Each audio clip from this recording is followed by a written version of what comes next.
Hey everyone, and welcome to this explainer. I am absolutely thrilled to have you here today because we're going to break down something truly fascinating. We're looking at Notion. Now, you might use this tool literally every single day, but today we're going to examine its surprisingly elegant underlying data model. By the end of this, you're not just going to know how to use the software, you're going to understand exactly how it thinks. So, is it magic or just a really clever illusion? It's a totally fair question, right? I mean, when you first open it up, the ability to hold all these complex databases, visual Kanban boards, and endlessly nested subpages all in a single screen, it feels entirely like magic. But the truth is, it's just a brilliant illusion. And the cool part is, once you understand the structure creating that illusion, the magic doesn't disappear. It actually transforms into a tool that you can completely control. Okay, let's dive into this. We're going to look at the illusion of magic, the idea that everything is a block, how databases are just pages, views, relations, and rollups, and finally, the actual tech under the hood. All right, Section 1. The illusion of magic behind the clean interface. Look, understanding the real structure of this software is an absolute game changer. It transforms you from just a passive template user into a fully empowered system builder. What you're seeing on your screen initially is just a minimalist blank canvas. But underneath that canvas is a highly logical, completely non-traditional system. You see, unlike traditional word processors or spreadsheet software that treat documents as single static files, this system relies on a deeply integrated supermodular architecture. It is a completely different paradigm for how software stores and organizes your content. Moving on to Section 2. Everything is a block, the fundamental unit. Okay, this is where we zoom literally all the way in to the smallest piece of the puzzle. Because to master the system, we have to master its foundation. The block is the fundamental unit of content here. Think of it like a piece of digital Lego. Every single time you press the Enter key, boom, you are snapping a brand new block into existence. Whether you're typing a paragraph of text, dropping in a huge image, creating a to-do checkbox, or even making an entire subpage, at their core, they are all just individual blocks stacked together. Now, what's really interesting about this is the UUID concept. That stands for Universally Unique Identifier. Behind the scenes, the system slaps a distinct, complex string of characters onto every single block you create. And because of this UUID, blocks are referenced by their exact identity, not by the page they just happen to live on. That right there is the secret sauce. That's why you can seamlessly embed or sync a block across 5 entirely different pages. The system always knows exactly which piece of digital Lego you're talking about. And these blocks? They come in so many different flavors. Obviously, you've got your standard text and headings, but you also have highly functional blocks. Think about a student, for example, organizing their exam revision notes. They can use toggle blocks to hide and reveal answers, testing themselves dynamically. Or, you can have a complex math formula sitting right next to a picture of your dog. The flexibility of having all these wildly different flavors just coexisting in the exact same workspace is immensely powerful. All right, Section 3. Databases are just pages. Let's peel the onion. So, moving to the next layer of our whole Russian nesting doll situation here, let's walk through how things are built step by step. First, you create a block. Second, you stack those blocks vertically, kind of like a container holding your digital Legos to create a page. And third, you organize those pages into a database. So really, a page is just a vertical container for blocks, and a database is simply a container for pages. Which leads us to, honestly, kind of a mind-blowing reveal. A database row is actually just a full page in disguise. Think about it. When you look at a traditional spreadsheet, a row is just a string of data cells, right?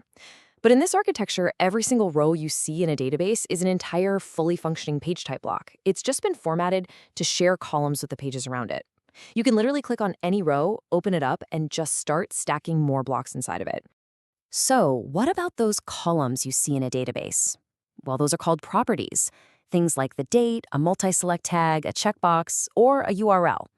Since we now know that a row is actually a page, it makes sense that these properties are simply storing specific metadata for that underlying page block. It's just a brilliant way to categorize and filter your pages without actually changing the content inside them. Section 4. Views, relations, and rollups. Lenses and links. Now that we get how pages are stored, let's talk about how we manipulate and connect them. You have the ability to view your database in multiple ways, as a table, a Kanban board, a calendar, a gallery, a list, or a timeline. Think of these views as different lenses placed over the exact same cylinder of data. Like, a content creator might use a board view to track the status of their videos from scripting to published, right? But then they can just switch to a calendar view to see exactly when those videos are scheduled to go live. It's the exact same data, just an entirely different perspective. And this is absolutely crucial to remember. Changing the view never changes the data. When you apply filters or sorts to a view, you aren't deleting or tweaking the underlying page blocks. You're just adjusting the non-destructive settings of that specific visual lens. You can experiment safely knowing your core data remains completely intact. And this brilliantly illustrates how we actually connect those databases together using relations. Imagine a freelancer, okay? They've got database A for their clients, database B for projects, and database C for individual tasks. By using a relation property, they can create a dynamic link connecting a specific task directly to a specific project, and then that project right up to a client. It creates this interconnected web of knowledge rather than just isolated silos of information. Now, once your databases are related, you unlock rollups. Basically, a rollup pulls aggregated data across that relation we just talked about. So if our freelancer linked 5 separate invoice pages to one single client page, a rollup can automatically calculate the sum of all those invoices directly on the client's profile, alongside formula properties, which let you do things like date arithmetic and conditional logic. This gives the software its simple relational database superpowers, even if, the formulas are a bit more limited than what you'd find in hardcore spreadsheet software like Excel. Section 5, the tech under the hood. Let's see what makes it tick. Let's zoom way out for a second to examine the external APIs, the server architecture, and some of the deliberate engineering trade-offs. On the back end, there's a hybrid approach. The system uses Postgres to handle the relational data, so that's keeping track of the page structures, those unique UUIDs, and all the property metadata. Meanwhile, heavy binary files, like the images or the PDFs you upload, are routed over to object storage. But what's really fascinating here is that the actual content you type into your blocks is stored as JSON fields right inside those database rows. It's a very modern way to handle diverse data types. This architecture is also what supports all the real-time capabilities. It uses operational transformation, which is very similar to how Google Docs works, so your changes broadcast instantly to everyone else without overwriting each other's work. Plus, because everything is so neatly structured as blocks, Notion AI can easily read your page as context, generating highly relevant new blocks right alongside your work. And all of this seamlessly connects to a public API for your external integrations like Zapier or Make. However, relying on this cloud server dependency means there is an offline limitation. Because the software needs to constantly ping the central servers to sync these tiny individual block updates in real time, a true offline mode just isn't currently feasible. It's important to look at this impartially. This isn't a glitch, and it's not really an oversight. It is a deliberate, intentional architectural trade-off.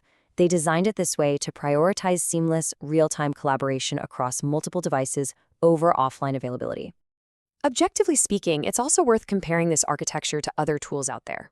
Notion offers a highly flexible block model that is phenomenal for building personal systems and visually rich dashboards, but it is not a true relational database. It lacks strict data rules like foreign key constraints or complex SQL query capabilities. If your work requires intense, enterprise-grade data operations, tools specifically built as true relational databases like Airtable or Baserow might objectively be a better fit. Notion's primary strength lies in its fluid flexibility, not strict data enforcement. But look, for the vast majority of organizational needs, that flexibility is a total superpower. And it really all comes down to mastering the fundamental unit we talked about today. Master the block, and you master the system. Understanding this Lego-like logic, how blocks stack into pages, how pages form databases, and how views filter that data, that is the ultimate key to unlocking this software's full, incredible potential. So I want to leave you with this question to ponder as you log back into your workspace today. How are you going to reorganize your own digital life now that you can clearly see the blocks beneath the illusion? Take this knowledge, start building better systems, and most importantly, enjoy the process.